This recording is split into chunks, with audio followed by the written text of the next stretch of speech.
If your daughter walked to school just 2 kilometers away, would you worry? Most parents wouldn't. It's a short trip, part of her everyday routine. What could possibly go wrong? Yet the next thing you hear, her body has been found, tied, naked, bruised, abandoned in a crumbling building. This is the story of Sivaganathan Vithiya, a tragedy that shattered a family, enraged an entire nation, and exposed the disturbing lengths to which a system would go to shield those responsible. At around 6:30 p.m., Vithiya's family arrived at the Kites police station in Pungaduttavu, a small island off the Jaffna Peninsula in northern Sri Lanka. Their daughter hadn't returned from school, and fear was already sinking in. But instead of urgency, compassion, or even basic procedure, the officers told them to wait. No request for details. No immediate search. No, we'll look into it right now. Just wait until we call you. So they waited. And while sitting there, they began noticing something deeply unsettling. The officers were not busy. They weren't preparing a search. Some were casually chatting. Others were laughing. No one seemed remotely concerned about a missing teenage girl. Their report wasn't even filed until 9 p.m., 2.5 hours later, precious time already slipping away. Time that could have saved her. By 5 a.m., her brother, Nishanthan, couldn't sit still any longer. He went out searching with the family's dogs, choosing the quieter roads away from the main path. About 1.5 kilometers from their home, one dog began barking furiously. That was when he saw it, Vithiya's bicycle. Moments later, the dog dashed toward a cluster of bushes. There he found her shoes. She had to be nearby. He followed the trail into an old, unused building. Inside, on the dusty floor of a decaying structure, he found her, his sister, lifeless and alone. So who was this young woman whose life ended with such violence?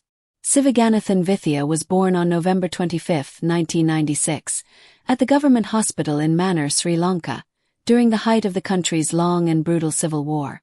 Her family had been displaced from their home in Pungaduttavu in 1990. Constant threats of violence forced them to move repeatedly, from village to refugee camps, always trying to escape the fighting. They eventually settled in Malawi, a town near Mannar in the Vani region. Later, she studied in Colombo, yet even the capital city was not beyond the reach of war. When the conflict finally ended, the family returned to their original village in Pungaduttavu in 2010. There, Vithiya continued her education, completed high school, and later enrolled at Pungaduttavu Mahavidyalayam for her advanced studies, choosing English as her main subject. Vithiya had dreams, beautiful, simple, meaningful dreams. She wanted to help people who could not afford an education. She hoped to teach children and adults how to read and write, especially those struggling financially. She even considered becoming a journalist. Reading and writing were her passions, and her cheerful, warm personality made her loved by many. She smiled often. She was known for her maturity and her strong sense of responsibility. Although still a teenager, she acted as a caregiver to the younger children in her family. To them, she was almost a second mother.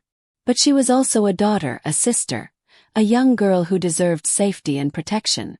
The islands off the Jaffna Peninsula, including Pungaduttavu where she lived, had been under Sri Lanka Navy control since 1990. Over time, the region gained a dark reputation, one marked by countless cases of sexual violence and unsolved murders, crimes that overwhelmingly targeted women. Many locals blamed Navy personnel. Others believed the Ilam People's Democratic Party, a government-backed paramilitary group, was responsible. The community had not forgotten the horrific rape and murder of Sarah Thamble in 1999, or the brutal killing of Aliyah Tharsini in 2005. And now, with Vithiya's death, that long history of fear and injustice had surfaced once again. There was also the Ali PDI massacre in 2006.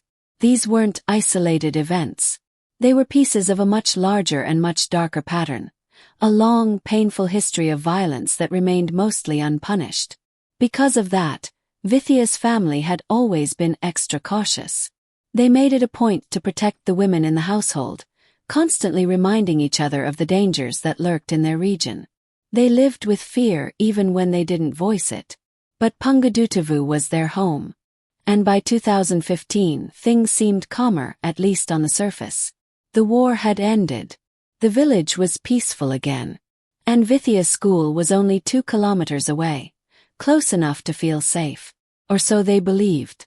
On the morning of May 13, 2015, everything appeared perfectly normal. Vithiya woke up early, helped her mother with the cooking, and completed her usual morning chores. She was cheerful as always. She smiled at her mother, chatted lightly, and prepared for school with the same energy she carried every day. Nothing felt off, nothing hinted at danger. Around 7 a.m., she began getting ready to leave. Normally, she went to school by bicycle with 2 of her close friends who lived nearby. And if they weren't available, her younger brother, Nishanthan, would drop her off on his motorbike. But that morning, both of her friends were sick, and Nishanthan had stepped out early and hadn't returned yet. With no one to accompany her, Vithiya decided to cycle to school on her own. She left home at 7:25 a.m., pedaling along a quiet road lined with bushes and old abandoned buildings. She knew this road well. She had traveled it for years. Yes, it was isolated. Yes, it didn't have much foot traffic. But it was familiar. It was her village. She did not feel threatened, only slightly uneasy. Still, she had taken that path countless times without a single incident. So she pushed aside her hesitation, got on her bicycle and started riding. Maybe she hummed a song she liked. Maybe she thought about her classes or a friend she wanted to meet. To her, it was just another ordinary school day. But it wouldn't be. That quiet road, familiar, uneventful part of her daily routine, would become the place where her life ended. As the hours passed, her mother, Saraswati, began to grow anxious. By 3 p.m., she found herself pacing by the front door. School ended around 2 p.m., and Vithiya always came straight home. She wasn't a child who wandered without telling anyone. If she had extra classes or plans with friends, she always informed her mother ahead of time. But that day she hadn't mentioned anything, and she still wasn't home. Saraswati tried to stay calm. Maybe her daughter had been held up with a teacher. Maybe a last-minute session had been added. Maybe she stopped to help someone. But the unease kept growing, creeping up her spine. She called Nishanthan and asked him to go check at the school. He rushed there, hoping it was nothing more than a misunderstanding. But when they asked around, they were met not with relief, but with confusion and dread. A staff member told them that Vithiya had not shown up at all that day. She never arrived. That was the moment panic truly took hold. A relative who ran a small boutique near the school also confirmed he hadn't seen her. No one had. Still, the family tried to hold on to hope. Maybe she had returned home somehow. They hurried back. But she wasn't there. They asked neighbors, walked up and down the street, knocked on door after door, repeatedly asking, "Have you seen Vithiya today?" Every answer was the same, no. With each passing minute, the sinking feeling inside them grew heavier. She hadn't reached school. No one had seen her. And now no one knew where she was. After asking everyone they could, friends, neighbors, people connected to the school, and receiving no answers, the family knew they couldn't wait any longer. It was evening now, and still there was no sign of her. That was when they made the decision to go to the police and formally report her missing. They first went to the Kurikatuvan checkpoint of the Pungadutuvu police station. It was around 6 p.m. when they arrived.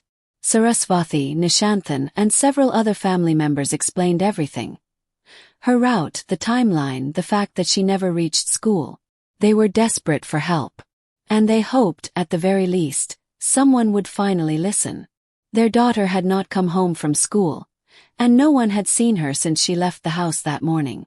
But instead of treating the situation with urgency, the police barely lifted their heads. There was no concern in their voices, no effort to gather information. They didn't ask what she was wearing, who she might have met, or when she was last seen. They didn't even pretend to help. One officer smirked and casually suggested that maybe Vithiya had simply run away with a boyfriend. With that careless remark, they dismissed the entire report. No follow-up questions. No note-taking. No call to other units. No immediate search. Nothing. The family was stunned, but they refused to give up on their daughter. So they tried again. Around 6:30 p.m., Nishanthan and Saraswati traveled to the main Pungaduttavu police station in Kites, a larger facility. They hoped that officers there would understand the seriousness of a missing teenage girl. They hoped someone would finally act. But when they arrived, they were told to sit and wait. No one came to speak with them. No one asked for their statement. The officers said their names would be called soon, but minutes turned into hours, and still no one approached them. Eventually, desperate, they walked up to the front desk themselves. They called out for help, explaining again that their daughter was missing. The response was cold. They were told to be patient, while the officers continued chatting, laughing, and scrolling through their phones, as if a child's life depended on nothing more than casual timing. It wasn't until 9:30 p.m., 3 hours after they arrived, that a female officer finally took their statement. She wrote up the missing person report and told them to go home, assuring them that the police would now do everything they could to find Vithiya. So they left, but with little faith. And they were right to doubt. Nothing happened. Back in the village, Nishanthan looked at his mother. Her face showed everything: fear, grief, exhaustion. He realized that if they wanted to find Vithiya, they would have to search for her themselves. That night, he gathered a group of villagers who had already been waiting anxiously for any word. Together they organized a search party. He brought along the family's 2 dogs, hoping they might pick up her trail in the darkness. They searched the areas closest to the house first, but the night was deepening and visibility was low. Eventually, they paused the search with a plan to resume at dawn. At 5 a.m., as the first light of morning began to stretch across the sky, they were out again. They followed the same path Vithiya would have taken that morning, the quiet, lonely road she used every day. It was lined with thick bushes and old, neglected buildings. They looked behind every structure, checked every corner, scanned every patch of ground. And then, about 1.5 kilometers from home, both dogs suddenly began barking wildly. They circled a small clearing and focused on one spot. There, lying on the ground, was Vithiya's bicycle. Nishanthan's heart dropped. He approached slowly. He recognized it instantly. It was hers. There was no mistake. Moments later, the dogs barked again and ran toward another area nearby. That's when they found her shoes. Now he knew. She hadn't made it far. Something had happened here, and she had to be close. He called out to the villagers and instructed them to split up and search every abandoned building in the area. He moved through each structure carefully, checking corners, scanning the shadows. Something pulled him toward one particular building. He didn't know why, but he felt drawn to it. He stepped inside. And there, in a secluded corner near the edge of the dilapidated structure, he saw his sister. She lay on the ground, lifeless, naked. Her hands were tied behind her back with what looked like her school tie. Her mouth was gagged. Her legs were tied to 2 separate trees, forced apart. Her body was covered in bruises and wounds, clear signs of assault. Her face was battered. The villagers who arrived behind him fell silent. Some began to cry. And Nishanthan stood frozen, his mind blank, his heart breaking. This was his sister, the girl who smiled every morning, who helped him study, who protected others. And now she was gone. And now she was gone, alone in a place no one should ever end up. And no one had been there to protect her. Near Vithiya's body, her school bag lay abandoned on the ground. To those who witnessed the scene, it confirmed their worst fear. She had almost reached school when someone intercepted her, dragged her off the road, pulled her through the bushes, and forced her into that forgotten broken building. And there they had done the unimaginable. Once Nishanthan steadied himself enough to think. He pulled out his phone and called the police station in Kites. The same station that had dismissed his family the night before, the same officers who treated her disappearance like a joke. It was around 7 a.m. This time the police answered. They claimed they would dispatch officers immediately. But no one came. So Nishanthan made a second call, this time to Colombo through the 119 National Emergency Hotline. Only after this escalation did the police finally respond. And by the time they arrived, it was 11 a.m. 4 hours after her body had been found. Villagers were still gathered around her, surrounding her with grief. Some cried openly. Others sat in stunned silence. Many called her name through tears. Vithiya. Vithiya. Their sorrow had transformed into anger. Their community had been failed over and over by the very people sworn to protect them. Vithiya's funeral was held on May 15, 2015, at the Manikato Cemetery. Classmates, teachers, relatives, and neighbors came to mourn a young woman whose only crime had been walking to school alone. But grief soon turned into resistance. On May 14, just one day after her death, students from her school in Pungadutavu marched onto the streets. They blocked the main roads, shouting for justice and demanding answers. More protests erupted across multiple regions. People held signs, linked arms, and chanted in unison. Do your job. Bring justice for Vithiya. On May 15, the day she was buried, police finally faced the press. They claimed they had found the killers. No names, just 3 brothers. They said the men had an old feud with her father. According to police, it wasn't random. It was revenge. Rape and murder carried out to inflict the deepest possible pain. But as mourners were still gathered at the cemetery, police returned, this time to arrest 5 more men. They were neighbors who had helped carry her coffin. The police said these men had traveled from Colombo on the day of the murder, fled immediately afterward, and returned again for the funeral. People didn't know what to call it: arrogance, stupidity, or something far more sinister. Had they truly come back just to witness the family's suffering? Then came the name everyone had been whispering: Mahalingam Shashikumar, known locally as Swiss Kumar. He wasn't a street criminal. He was a man with influence, connections to politicians, officials, and powerful elites. He was exactly the type of man villagers feared the police would protect. So the villagers acted first. They found him, dragged him into the open, beat him, stripped him, and tied him to a pole while shouting, "Murderer!" But before they could do more, the police arrived, not to arrest him but to rescue him. Later, reports revealed that an order had come from higher authorities to ensure his release. And despite multiple suspects naming him as the mastermind, he was released due to lack of evidence. He fled. Rumors spread that he was preparing to escape back to Switzerland with political assistance.